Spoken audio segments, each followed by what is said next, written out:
जीवन संघर्ष है, कलम को कभी रुकने मत दो। जीवन दृढ़ निश्चय है, दीपक को कभी बुझने मत दो। धैर्य, लगन और आत्मविश्वास के साथ खुद को सिर्फ चलने दो। जीके ऑनलाइन व्यू में आज हम जिस शख्सियत से रूबरू होंगे उनका नाम है अवुल पकीर जैनुल आबदीन अब्दुल कलाम।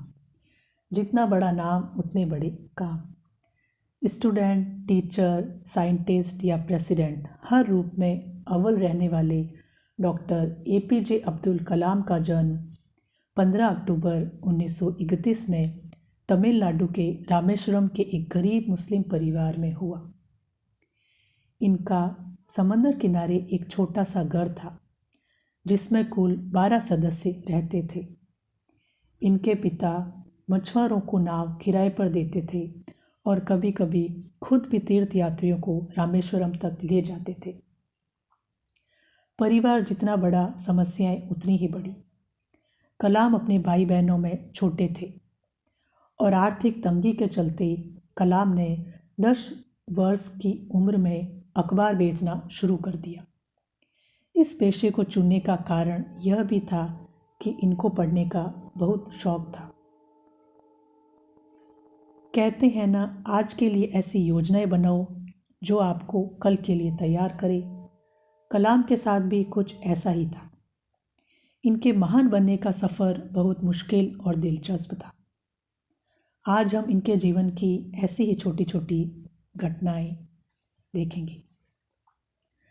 जब अब्दुल कलाम 5वीं कक्षा में थे तब वो अपनी कक्षा के एक ब्राह्मण हिंदू मित्र रामनाथ शास्त्री के साथ पहली बेंच पर बैठा करते थे। उन दिनों उनके एक नए टीचर ने उन्हें वहाँ से उठाकर लास्ट बेंच पर बिठा दिया और इस बात से हताश निराश कलाम ने तभी फैसला कर लिया था कि पीछे बैठकर भी दुनिया में आगे जाया जा सकता है। और पीछे बिठाने का कारण सिर्फ इतना था कि वो मुस्लिम थे और उनका मित्र ब्राह्मण था। ये बात इन्होंने अपने एक लेक्चर में भी कही कि the best brains of the nation may be found on the last benches of the classroom. और इसी साल कलाम के एक और शिक्षक आए, सुब्रमण्यम अय्यर, जो कक्षा को एक दिन थियोरिटिकली यह समझाने की कोशिश कर रहे थे कि चिड़िया कैसे उड़ती है।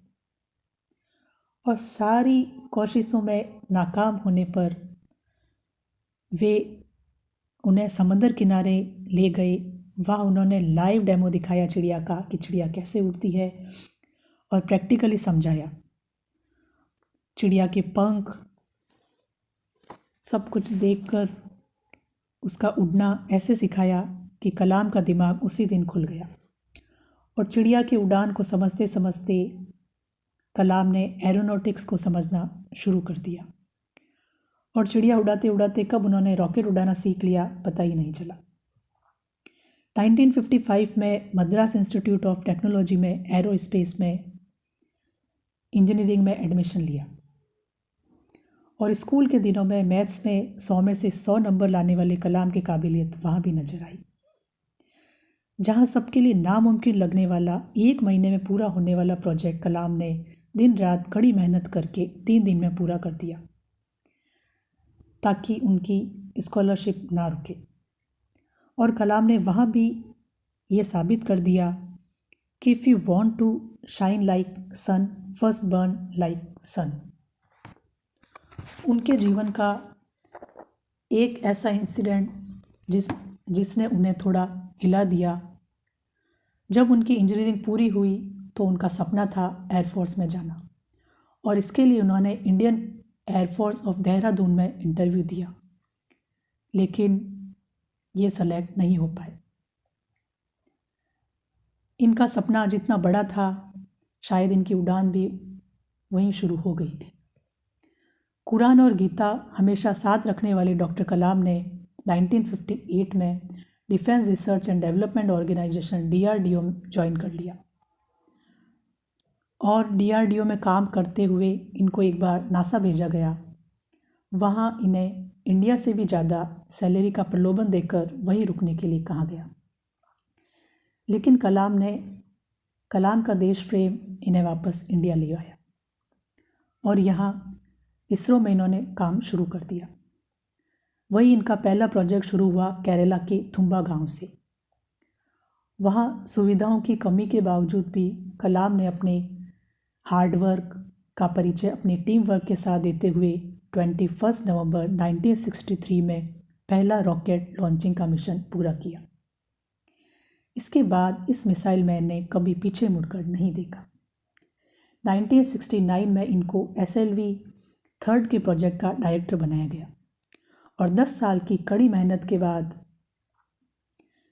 SLV थर्ड लॉन्च हुआ, लेकिन कुछ टेक्निकल इशू के कारण ये रॉकेट बंगाल की खाड़ी में गिर गया और वहाँ इनकी हार का श्रेय सतीश धवन ने ले लिया।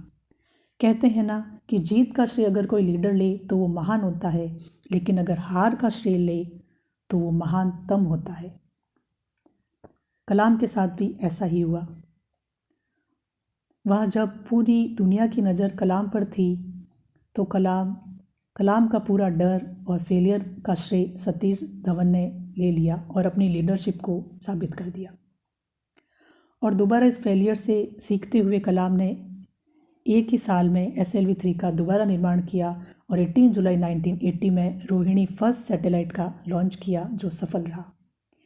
इसके बाद त्रिशूल, अग्नि, पृथ्वी आदि अनेक मिसाइलें लॉन्च की गई और इनके बाद डॉक्टर कलाम को 1981 में पद्म भूषण, 1990 में पद्म विभूषण से सम्मानित किया गया और 1997 में भारत का सबसे बड़ा सम्मान भारत रत्न भी मिला।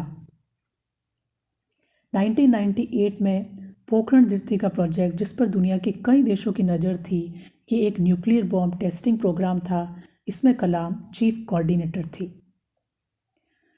1999 तक कलाम ने DRDO में काम करने के बाद जब ये रिटायर हुए तो ये चेन्नई के अन्ना यूनिवर्सिटी में पढ़ाने लगे।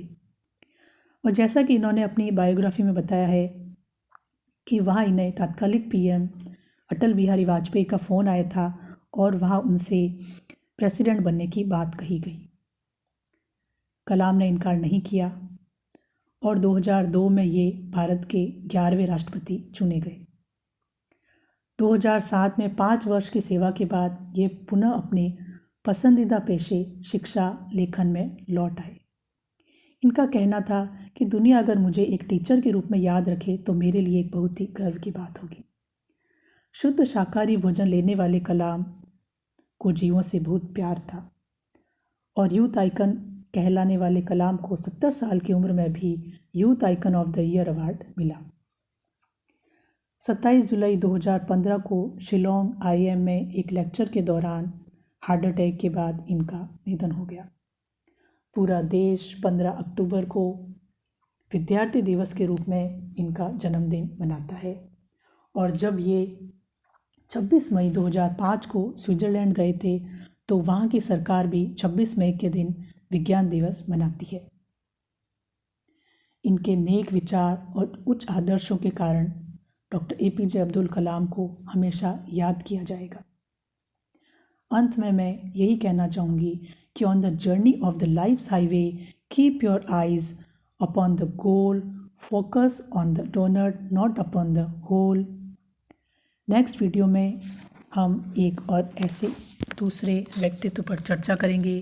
तब तक के लिए टेक केयर, बाय।